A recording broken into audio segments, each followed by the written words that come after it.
ہم شرمندہ نہیں ہیں، انسانوں کو کپڑوں پہ نہیں تولا جاتا۔ آج کا میرا دیس کا مالدار اتنا فقیر ہو گیا ہے، اتنا چھوٹا ہو گیا ہے کہ وہ اپنا تعارف کروانے کے لیے 50 لاکھ کی گھڑی لیتا ہے، 6 لاکھ کا جوتا لیتا ہے۔ آج کی بیگم اتنی چھوٹی ہو گئی ہے کہ اپنے قد کو بڑا کرنے کے لیے وہ 10 لاکھ کا ہینڈ بیگ لیتی ہے کہ دیکھو میرا بیگ 10 لاکھ کا ہے۔ ارے میری بہن، تو 10 ٹکے کی بھی نہیں رہی اگر تو نے بیگ سے اپنے آپ کو بڑا بنایا۔ او میرے دوست، تو 2 ٹکے کا نہیں ہے اگر تو 10 لاکھ کے جوتے اور 50 لاکھ کی گھڑی سے اگر تو بڑا بننا چاہتا ہے۔ ارے اس دھوکے سے نکلو۔ برینڈڈ برینڈڈ برینڈڈ، کہاں جا رہے ہو؟ جب تم اپنی ذات میں بے قیمت ہو تو رب ذوالجلال کی قسم تمہاری گھڑیاں، تمہارے بیگ، تمہاری گاڑیاں، تمہارے بنگلے تمہاری عزت کو بڑھا نہیں سکتے۔ ابا جان، آج ہم خوشی سے بلند ہیں کہ ہمارے باپ نے بددیانتی نہیں کی۔ گھر میں تشریف لائے، کہنے کہ فاطمہ کچھ پیسے ہیں، میرا انگور کھانے کو جی چاہ رہا۔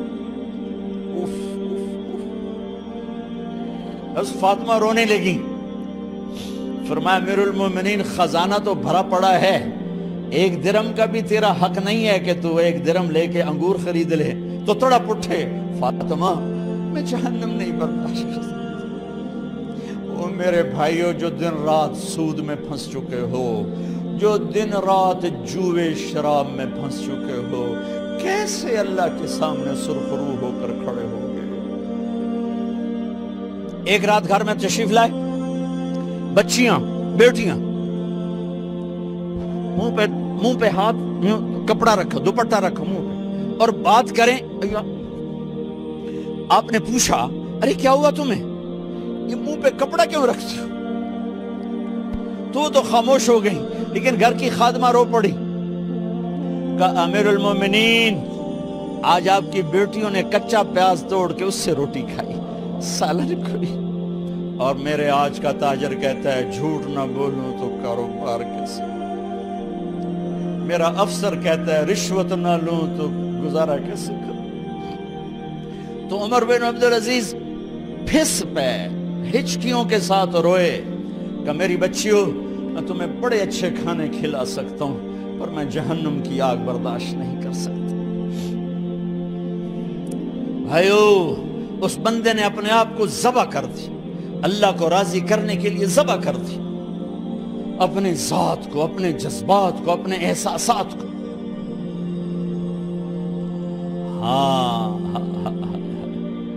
اب اللہ نے صلہ کیا دیا، جب انتقال ہونے لگا تو بلایا رجا کو، جو میں بات پہلے چھوڑ کے ادھر ان کی تھوڑی سیرت بتائی کہ رجا اب میں مرنے لگا ہوں۔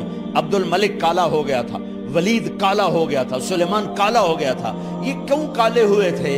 یہ بے نمازی نہیں تھے، بدکاری نہیں کرتے تھے، کسی کی طرف ان کی میلی آنکھ نہیں اٹھی کبھی۔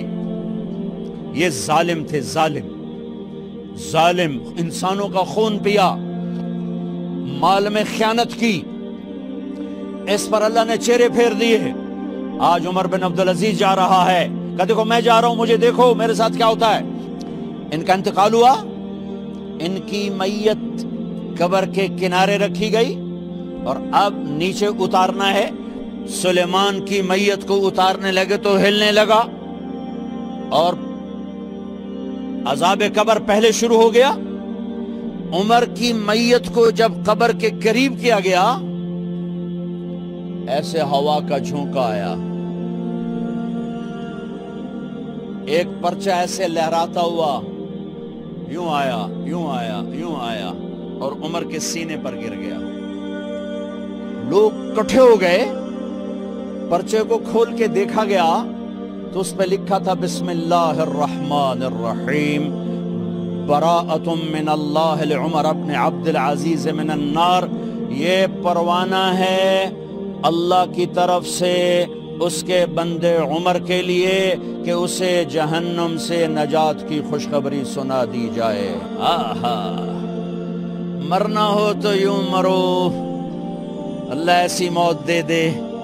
کہتے ہیں پھر میں نے ان کو قبر میں اتارا. جب قبر میں اتارا تو کیا دیکھا؟ میں نے کفن کی گرہ کھولی تو چہرہ قبلے کی طرف، اور یوں لگا جیسے 14ویں رات کا چاند قبر میں اتر آیا ہو. اور آخری بات کرتا ہوں، میرے بھائیوں بہنوں، اپنے اللہ سے صلح کر